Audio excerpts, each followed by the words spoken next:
Data is like a close friend you encounter daily in various forms, from news articles to school lessons or even through conversations. But sometimes it's crucial to present data effectively to convey its message accurately.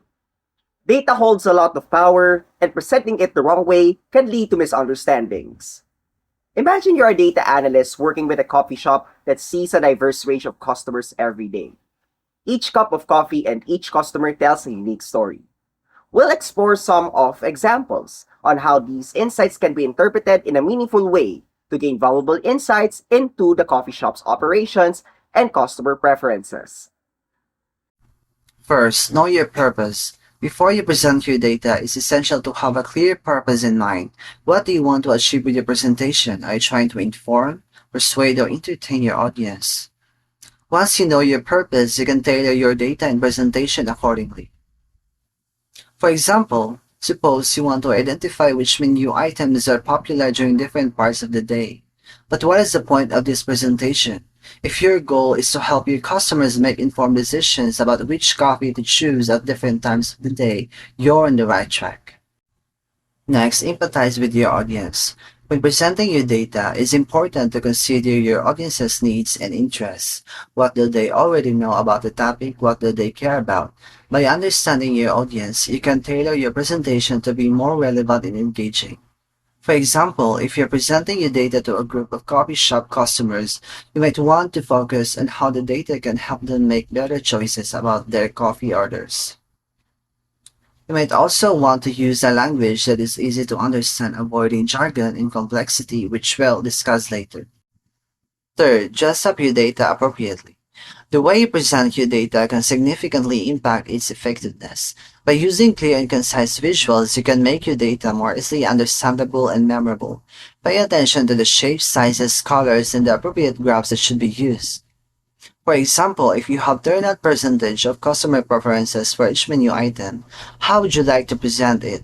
Presenting it as a bar chart would be suitable, whereas using the wrong choice of colors could lead to confusion and misinterpretation. Fourth, be creative. Data can be presented in many ways, whether it can be a heat map, a histogram, or a pie chart. But that could be very boring sometimes. So sometimes we need to think out of the box. From that previous example, there was this turnout percentage of menu items that can be presented other than a pie chart. It could be a cup of coffee for a representation or using a word cloud for the most common buzzwords from customer reviews. Fifth, add dimensions to your data. Data is very flexible and malleable, and as mentioned earlier, it can be boring sometimes. That's why we introduce you interactive visualizations. This gives your audiences some level of interactivity of your data. Data can't be just expressed in numbers, but also words. Creating a word map based on computer feedback can bring your insights of what the customer feel about the menu items. If you want to try one, try visiting Why Do Cats and Dogs by Nadie Bremer and Google Trends. That would give you insights on how people see their beloved pets. 6. Don't overwhelm your audience. Every information is important, but not all should be mentioned, especially you are targeting a customer standpoint. Remember, there's a fine line between providing information and too much information. For example, you have the visualization ready for your best-selling menu items, but should you add metrics such as capita per income? How about an extra text description on why it's the best-selling products? Or there, here, left, right, whatever. Just present what is necessary.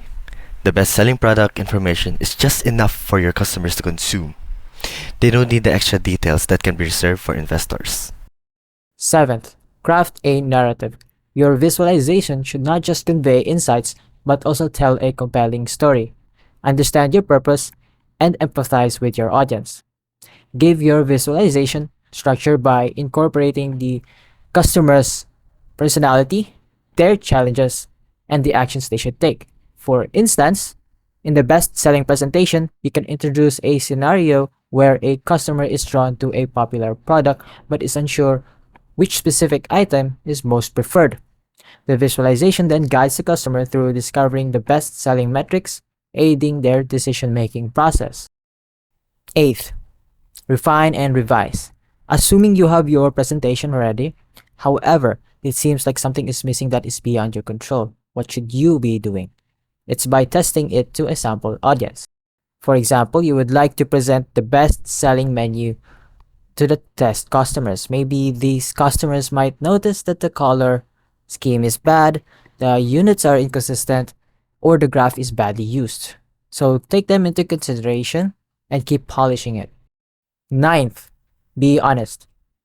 Data is very powerful to change everybody's opinion, but sometimes a simple change of units, colors, or metrics can change our way of thinking. Say, for example, presenting a business report of a coffee shop to investors by manipulating values or not specifying the metrics can lead to disaster. Or giving emphasis to the least best selling product would be very strange if you're supposed to present the best sellers. And as mentioned earlier, it is important to dress up your data appropriately. Lastly, make an impact. Remember, from knowing your customers, your tools, and applying effective skills, it is important that your data would give a long-lasting impression to your customers. Your data has the power to convince everyone.